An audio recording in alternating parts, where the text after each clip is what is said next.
bem-vindo a todos no nosso canal Espiritismo, Kardec e Jesus. O tema de hoje do nosso vídeo é um tema sobre a evolução e os espíritos puros.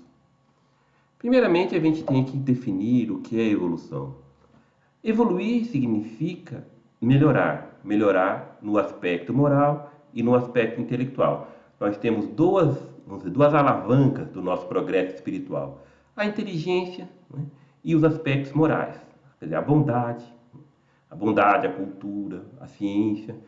Quando nós vamos dominando esses fatores, dizemos que nós estamos evoluindo.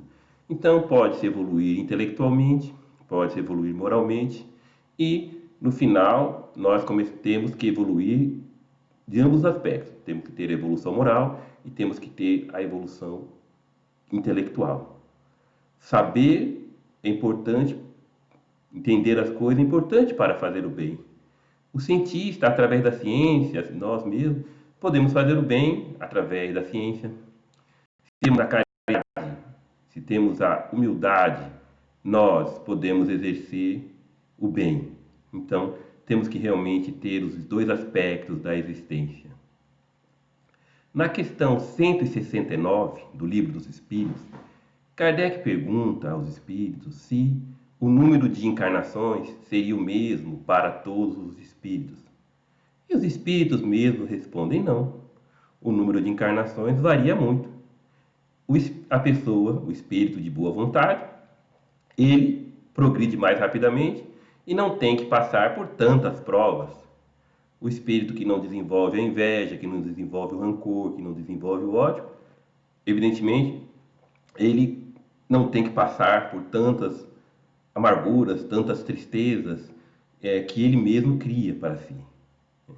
Ele tem que passar por provas, evidentemente, mas o número dessas provas é claro que é menor. É claro que é menor. Dentro do processo evolutivo, um espírito não precisa ser mau para somente depois ser bom. Ele pode seguir o caminho do bem desde o princípio. Não quer dizer que não vai cometer erros, é evidente que ele comete erros, que ele não faz sucesso. Nós não temos sucesso em tudo, mas o espírito, o mal, ser contra a lei de Deus, não é uma obrigação, não faz parte do processo normal da evolução. Não é uma obrigação ser mal. Alguns espíritos se tornam mal pelo uso indevido do livre-arbítrio, mas todos os espíritos, os maus, e todos na verdade, eles se tornarão bons. É interessante que na terceira ordem, na primeira ordem, porque Kardec tem a classificação, tem a escala espírita, ele faz uma classificação que os espíritos são de primeira ordem, segunda ordem e terceira ordem. Os espíritos de primeira ordem são os espíritos puros. Os espíritos de segunda ordem são os espíritos bons. E os espíritos de terceira ordem, que estão começando o seu processo evolutivo, no início, são os espíritos imperfeitos. Então, nós vamos ver hoje sobre os espíritos puros, porque é um tema um pouco vasto e não daria para falar tudo. Então, Kardec fala, vou ler aqui um pouco para vocês. Primeira ordem, espíritos puros, caracteres gerais, nenhuma influência da matéria, superioridade intelectual e moral absoluta com relação aos espíritos das demais ordens.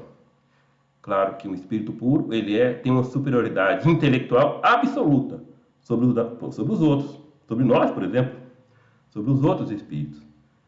Moralmente falando e intelectualmente falando. Porque nós estamos aqui falando dos espíritos puros. Eles não têm nenhuma influência da matéria, eles dominam a matéria.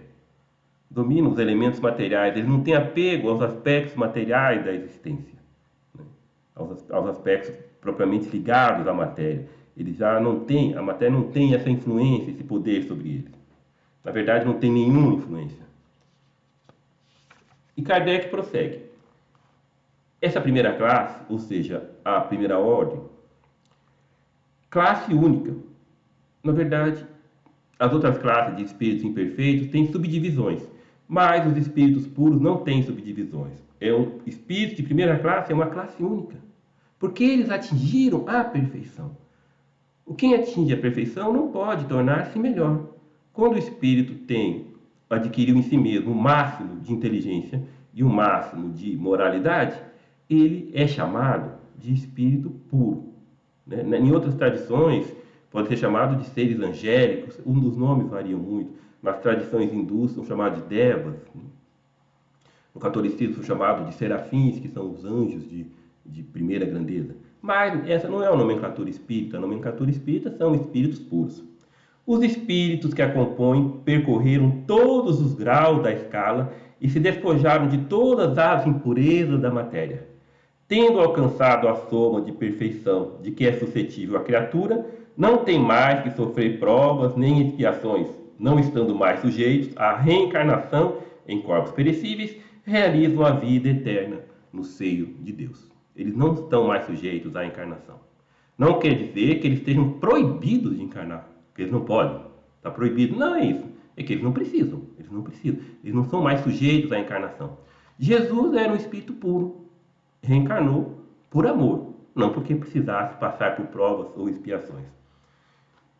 Os espíritos puros gozam de inalterável felicidade, porque não se acham submetidos às necessidades nem às vicissitudes da vida material.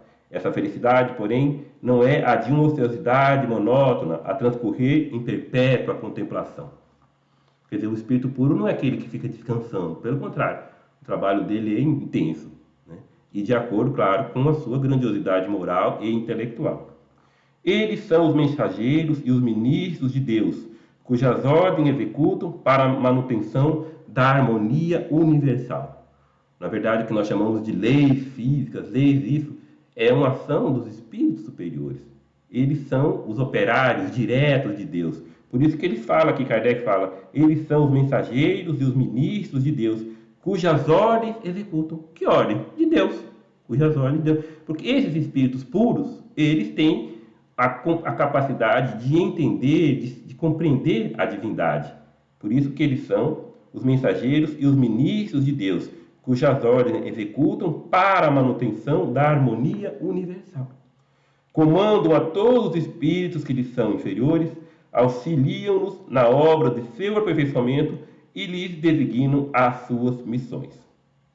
Assistir os homens nas suas aflições, concitá-los ao bem ou à expiação das faltas, que os conservam distanciados da suprema felicidade, constitui uma ocupação muito grata a esses espíritos.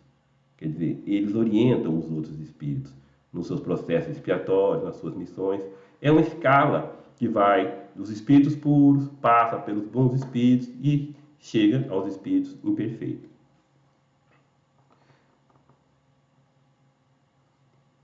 Podem os homens pôr-se em comunicação com eles, mas extremamente presunçoso seria aquele que pretendesse tê-lo constantemente às suas ordens. Alguns homens podem ter um contato com os espíritos puros, né? Jesus mesmo manteve contato quando esteve encarnado na humanidade, né? Algumas pessoas de uma superioridade moral muito grande, eles podem, devido às suas missões, entrar em contato com esses espíritos puros. Claro que eles não estão à disposição, assim, às ordens das pessoas, né? É o contrário. Eles que orientam as nossas provas, as nossas missões. Né? Os bons espíritos também, eles têm um contato até mais próximo desses espíritos puros. Né? É uma escala, na verdade, é uma escala que chega até Deus. Deus é uma consciência, não é uma abstração, não é algo perdido no universo, a um ser que criou. O homem depois se distanciou e deixou as coisas correrem de acordo com as leis. Não. Aqui mesmo Kardec fala que os espíritos puros são os trabalhadores diretos de Deus. Eles cumprem as ordens de Deus. Como é que eles sabem que são as ordens de Deus? Não é porque eles têm contato, de alguma forma, por mecanismos que nós não sabemos, que nós somos espíritos imperfeitos, né? Nós não teremos a pretensão de entender esses processos que, no fundo, não nos dizem respeito, não é? Mas é bom saber o mecanismo de ação dos espíritos, é bom saber que os espíritos puros, eles já não evoluem mais, eles não ficam como se subindo uma escada evolutiva pela eternidade, e não existem espíritos puros melhores que outros espíritos puros. Pertencem a uma classe única. diferente da classe dos espíritos imperfeitos, que tem várias categorias, e dos espíritos bons, que tem os benevolentes, os sábios, os superiores. O livro dos Espíritos tem a escala espírita e mais para frente, em outras de nossas apresentações, nós podemos falar sobre esse tema, mas nós ficamos aqui com o processo evolutivo e com a natureza dos espíritos puros, né, que eu acho que já é um grande avanço na nossa compreensão e mesmo para o desenvolvimento da nossa fé em Deus, da nossa fé nos bons espíritos. E por hoje nós ficamos aqui desejando a todos uma boa reflexão e um bom estudo.